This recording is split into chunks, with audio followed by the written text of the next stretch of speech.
नमस्ते दोस्तों। कोलकाता का आरजी कर मेडिकल कॉलेज केस एक ऐसा विषय जिसने पिछले कुछ समय में पूरे देश को झकझोर कर रख दिया है। आज के इस एक्सप्लेनर में हम भावनाओं से थोड़ा पीछे हटकर सिर्फ और सिर्फ तथ्यों, सबूतों और सोर्स मटेरियल की बात करेंगे। आइए मिलकर डिकोड करते हैं कि आखिर उस रात असल में हुआ क्या था और कैसे सिर्फ एक घटना ने पूरे के पूरे सिस्टम की सड़ी हुई सच्चाई को दुनिया के सामने ला दिया। चलिए शुरू करते हैं। अब देखिए, आपके दिमाग में भी ये सवाल जरूर आया होगा कि जब मुख्य आरोपी घटना के सिर्फ 24 घंटे के अंदर ही पकड़ा गया था, तो फिर पूरे देश में इतने बड़े लेवल पर प्रोटेस्ट क्यों जारी रहे? कि सीबीआई को ट्रांसफर हो गया, फिर भी लोगों का गुस्सा शांत क्यों नहीं हुआ? इसका जवाब आपको सिर्फ एक अपराध की फाइल में नहीं मिलेगा। इसका जवाब उस पूरे सिस्टम में छिपा है जो सालों से अंदर ही अंदर पूरी तरह खोखला हो चुका था। तो सबसे पहले बात करते हैं उस आरोपी की और समझते हैं कि आखिर उसे बिना किसी रोक टोक के इतनी पावर मिली कैसे। जरा इस टाइमलाइन पर नजर डालिए। 2016 से 2024 तक संजय रॉय का सफर लिटरली हैरान करने वाला है। 2016 में वो इसी कॉलेज में एक मामूली कुक के तौर पर काम करता था और फिर अचानक गायब हो गया। 2019 में वो सिविक वॉलंटियर फोर्स ज्वाइन करता है और जुगाड़ लगाकर वेलफेयर सेल में पहुंच जाता है। 2020 आते आते सिर्फ एक वॉलंटियर होने के बावजूद उसे पुलिस बैरक में रहने की जगह मिल जाती है और 2024 तक आते आते तो हद ही हो गई। वो अपनी बाइक और टी शर्ट पर बकायदा कोलकाता पुलिस लिखवाकर अस्पताल में किसी असली पुलिस वाले की तरह खुलेआम रौब झाड़ता था। सोचिए, एक इंसान ने सिस्टम में इतनी गहरी पैठ बना ली और किसी ने कुछ नहीं कहा। और जो बात सबसे ज्यादा शॉकिंग है ना, वो ये है कि सिस्टम ने सारे वार्निंग साइंस को पूरी तरह इग्नोर कर दिया। उस पर अपनी पत्नी के साथ मारपीट और डोमेस्टिक वायलेंस का केस पहले से था। मार्च 2024 में उसने एक मरीज की मां को फोन पे हरास किया, जिसकी शिकायत पुलिस हेडक्वार्टर्स तक गई थी। और तो और, इस घटना से ठीक एक हफ्ता पहले, जी हाँ, अगस्त 2024 में उसने एक महिला डॉक्टर के साथ बदतमीजी की थी। महिलाओं के खिलाफ हिंसा की इतनी लंबी हिस्ट्री, फिर भी उसका कोई क्रिमिनल बैकग्राउंड चेक नहीं हुआ। ये एक बहुत बहुत बड़ा सिस्टमिक फेलियर था। अब आते हैं कहानी के दूसरे हिस्से पर, वो संस्थागत भ्रष्टाचार जिसने इस अस्पताल को पूरी तरह से खोखला कर दिया था। हम बात कर रहे हैं प्रिंसिपल डॉक्टर संदीप घोष के कार्यकाल की। आंकड़े कभी झूठ नहीं बोलते, राइट? अब जरा इस डेटा को देखिए। आरजी कर और एनआरएस मेडिकल कॉलेज दोनों की बेड कैपेसिटी लगभग बराबर है, लेकिन बायोमेडिकल वेस्ट का आंकड़ा देखिए। एनआरएस कॉलेज में ये 1.5 लाख किलो से ज्यादा था, 1.53 लाख किलो, जबकि आरजी कर में सिर्फ 4,944 किलो। मतलब बाकी का खतरनाक कचरा गया कहाँ? आरोप ये लगे कि प्रिंसिपल इस वेस्ट को नष्ट करने के बजाय ओपन मार्केट में इलीगली बेच रहे थे। अब डिजिटल स्किल लैब का खर्च देख लीजिए। डायमंड हार्बर में जो लैब करीब 61 लाख में बनी, आरजी कर में उसी लैब के लिए 1,97 करोड़ रुपए का बिल फाड़ दिया गया। ये कोई छोटी मोटी हेराफेरी नहीं थी, ये करोड़ों का खेल था। अब आप सोचेंगे, किसी ने इसके खिलाफ आवाज क्यों नहीं उठाई? उठाई थी, लेकिन जिन भी स्टूडेंट्स ने इस धांधली के खिलाफ बोलना चाहा, उनकी आवाज कुचल दी गई। उन विसल ब्लोअर्स को थ्योरी में अच्छे मार्क्स होने के बावजूद प्रैक्टिकल्स में जानबूझकर फेल कर दिया गया। उन्हें इंटर्नशिप सर्टिफिकेट देने से मना कर दिया गया ताकि वो आगे डॉक्टर के तौर पर प्रैक्टिस ही ना कर सकें।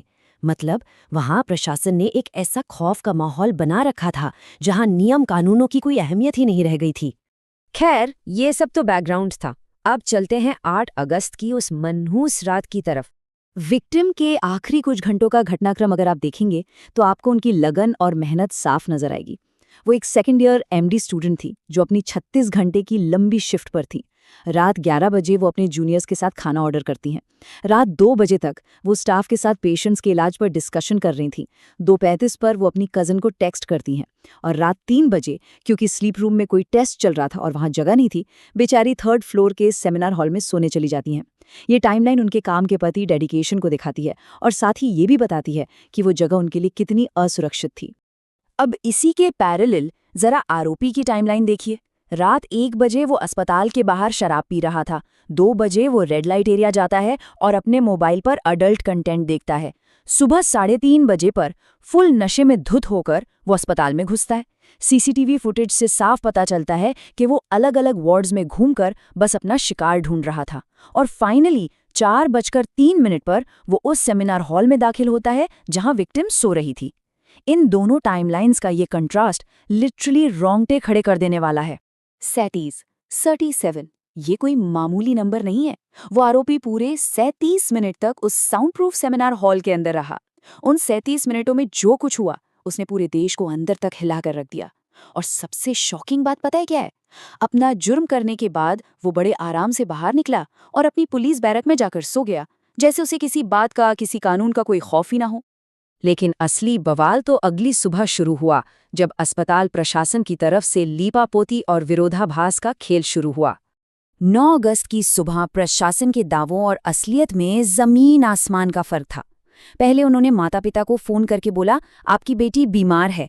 जब दोबारा फोन किया गया तो कहने लगे उसने सुसाइड कर लिया है। सीरियसली? असलियत तो ये थी कि क्राइम सीन बहुत ही भयानक था। पुलिस को बुलाने में जानबूझकर देरी की गई। माता पिता को 3 घंटे तक अपने बेटी की बॉडी नहीं देखने दी गई। बिना एफआईआर दर्ज हुए पोस्टमार्टम करवा दिया गया और जल्दबाजी में अंतिम संस्कार कर दिया गया। ये वो कदम थे जिन्होंने प्रशासन की नीयत पर सबसे बड़े सवाल खड़े कर दिए। अब जहां इतनी चीजें छुपाई जा रही हों, वहां अफवाहें तो उड़ेंगी ही। पब्लिक में बहुत तेजी से एक बात फैली कि बॉडी में 150 mg सीमेन मिला है, जिसका मतलब ये पक्का एक गैंग का काम है। लेकिन दोस्तों, फैक्ट्स पर गौर करें। फोरेंसिक साइंस कहता है कि एक औसत मानव शरीर ज्यादा से ज्यादा 5 mg तक ही प्रोड्यूस कर सकता है, तो ये 150 mg वाली अफवाह साइंटिफिकली बिल्कुल गलत थी। लेकिन सोचने वाली बात यह है कि ये अफवाह फैली ही क्यों? क्योंकि लोगों का अस्पताल प्रशासन से भरोसा पूरी तरह से उठ चुका था। लेकिन इन सब के बीच पुलिस को एक बहुत बड़ा ब्रेक थ्रू मिला। क्राइम सीन पर एक सिंगल ब्लूटूथ ईयरपीस गिरा हुआ मिला था। जब पुलिस ने सीसीटीवी फुटेज चेक की तो देखा कि 4:03 पर जब संजय रॉय अंदर गया था तो उसके गले में वो ईयरपीस था, लेकिन 4:40 पर जब वो बाहर आया तो वो वहां नहीं था। पुलिस ने जैसे ही उसके फोन के पास उस ईयरपीस को रखा, वो तुरंत कनेक्ट हो गया। यही वो डिजिटल एविडेंस था जिसने आरोपी को सीधे क्राइम सीन से जोड़ दिया और उसकी तुरंत गिरफ्तारी हो पाई। लेकिन बात उसकी गिरफ्तारी पर खत्म नहीं हुई। न्याय में हो रही देरी और प्रशासन के रवैये ने हालात को पूरी तरह से बेकाबू कर दिया। 14 अगस्त की वो रात, वो बहुत भयावह थी। रिक्लेम द नाइट के नाम से महिलाओं का एक बहुत ही शांतिपूर्ण प्रदर्शन चल रहा था। लेकिन तभी अचानक 7,000 से ज्यादा अज्ञात लोगों की भीड़ बैरिकेड्स तोड़कर अस्पताल के कैंपस में घुस जाती है। ये भीड़ एमआरआई मशीनें तोड़ देती है, सबूत मिटाने के लिए सीसीटीवी कैमरे तोड़ देती है। हालत इतने खराब हो जाते हैं कि पुलिस को खुद अपनी जान बचाकर छुपना पड़ता है। और ध्यान देने वाली बात यह है कि ये सब ठीक उस वक्त हो रहा था जब हाईकोर्ट के आदेश पर सीबीआई अपनी जांच शुरू करने ही वाली थी। जाहिर है, इस घटना पर जमकर राजनीति भी हुई। दोनों पक्षों की बात करें तो मीडिया रिपोर्ट्स और कुछ वायरल तस्वीरों के बेसिस पर ये आरोप लगाए गए कि उस भीड़ में शामिल कुछ लोग लोकल टीएमसी वर्कर्स थे। लेकिन हमें दूसरा पक्ष भी देखना होगा। पार्टी ने आधिकारिक तौर पर एक बयान जारी करके इन आरोपों को पूरी तरह नकार दिया। उनका कहना है कि इस घटना में उनका कोई हाथ नहीं है और भीड़ में कोई भी व्यक्ति घुसकर खुद को उनका सपोर्टर बता सकता है। सोर्स मटेरियल हमें ये दोनों पक्ष पूरी निष्पक्षता से दिखाता है। अब आप सोच रहे होंगे कि आखिर लोगों के मन में इस अस्पताल को लेकर इतना अविश्वास क्यों है? इसका जवाब आरजी करके काले इतिहास में छुपा है। जरा इस टाइमलाइन को देखिए। ये कोई पहली घटना नहीं है। 2001 में सौमित्रा विश्वास, 2003 में अरिजीत दत्त, 2016 में डिपार्टमेंट हेड गौतम पाल और 2020 में पोलोमी साहा। इन सभी की मौत इसी अस्पताल के कैंपस में बेहद संदिग्ध परिस्थितियों में हुई थी।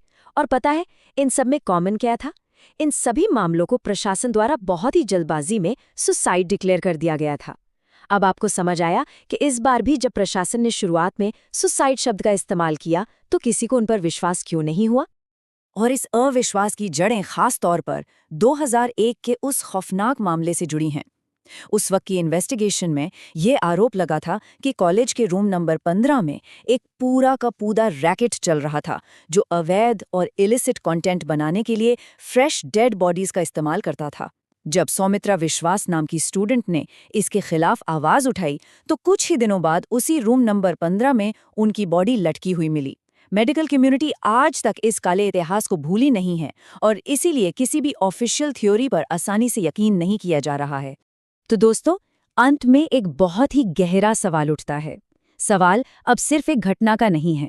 सवाल ये है कि क्या सीबीआई की ये जांच इस बार इन गहरी संस्थागत बीमारियों को, इन सिस्टेमिक फेलियर्स को हमेशा के लिए खत्म कर पाएगी, या फिर ये सिस्टम ऐसे ही चलता रहेगा और ये काला इतिहास एक बार फिर खुद को दोहराने के लिए मजबूर है? आप इस बारे में क्या सोचते हैं?